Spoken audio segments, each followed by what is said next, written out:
নমস্কার। আমি গতকালকে যে ভিডিওটা করেছিলাম সেটা রেস্ট টেনে আজকে আমাকে বলতে হচ্ছে।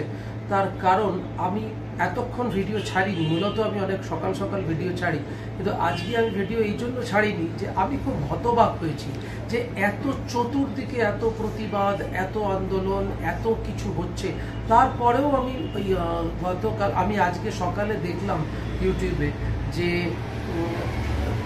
বোধহয় কলকাতার কোনো একটা প্রান্তে, আমি নাম বলছি না, কালকে একজন তরুণীকে কেউ একজন ব্যক্তি নীল শার্ট পরিহিত, নীল শার্ট পরা, তার নামটা জানি না, তো সে তাকে উত্ত্যক্ত করেছে বা শ্লীলতাহানি করার চেষ্টা করেছে এবং মেয়েটি তাকে ধরে পাকড়াও করে তাকে পুলিশের হাতে তুলে দিয়েছে।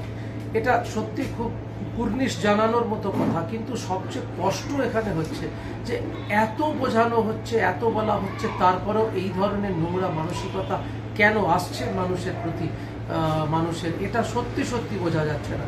আর দ্বিতীয়ত আরেকটা জিনিস, সেটা সত্যি খুব লজ্জাজনক, এটা মার্জনা করবেন, আমি কাউকে ইন্ডিকেট করতে চাইছি না।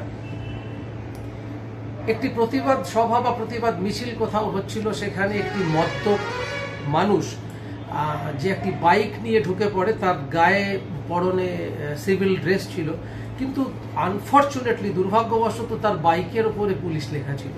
তো জানি না সে আদৌ পুলিশ কি পুলিশ নয় বা সিভিক ভলেন্টিয়ার, হোয়াট এভার, আমি জানি না, কিন্তু এটা দুর্ভাগ্যজনক।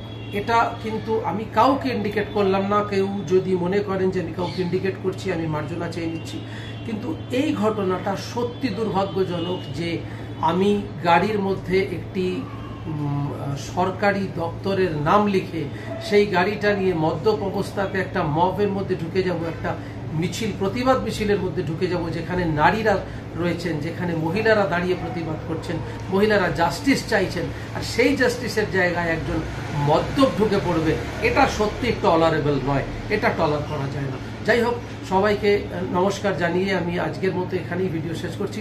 জয় হিন্দ, বন্দে মাতরম।